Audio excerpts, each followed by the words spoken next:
Resin mould இந்த white cement use பண்ணி key chain பண்ணணும்னு ரொம்ப நாள் ஆசைப்பட்டே இருந்தால் எப்படி ட்ரை பண்ணலாமா இன்றைக்கி. ஃபஸ்ட்டு வந்துட்டு பார்த்தீங்கன்னா கொஞ்சமாக வந்துட்டு சிமெண்ட் அது கூட கொஞ்சம் வாட்டர் ஆட் பண்ணி மிக்ஸ் பண்ணிக்கிறேன்.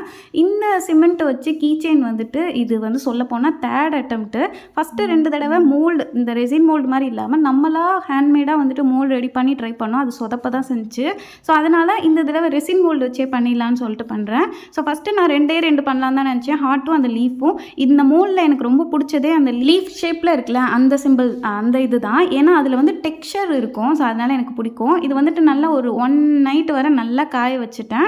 காய்ஞ்சதுக்கப்புறம் எடுத்தோன்னா இதில் இந்த ரெசின் கிச்சனாக இருக்கட்டும் இல்லை இந்த மாதிரி பண்ணி கிச்சனாக இருக்கட்டும் அந்த மோல்ட்லேருந்து எடுக்கும் போது ரொம்ப எக்ஸைட்டிங்காக ஜாலியாக இருக்கும். ஸோ அதே மாதிரி எடுத்துட்டேன். இப்போ இந்த லீஃப் தான் எந்த அளவுக்கு வந்துச்சுன்னு சொல்லிட்டு நான் ரொம்ப ஆர்வமாக பார்த்துட்டு இருந்தேன். ரொம்ப அழகாக வந்திருக்கு.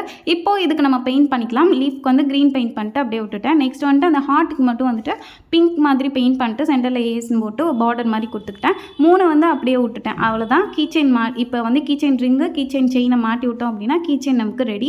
பட் என்னன்னா இது கீழே போட்டால் உடஞ்சிரும். அதுதான் ரொம்ப கேர்ஃபுல்லாக வச்சுக்கணும். பட் ஆசையாக இருந்துச்சுன்னு சொல்லிட்டு ட்ரை பண்ணி பார்த்தேன். நீங்களும் கிடைச்சா ட்ரை பண்ணி பாருங்கள். இந்த 3 கீச்செயினில் எது பிடிச்சிருக்குன்னு சொல்லுங்கள். 3 சொல்ல போனால் கீழே உடஞ்சிருச்சு ஒட்டி வச்சுருக்கேன்.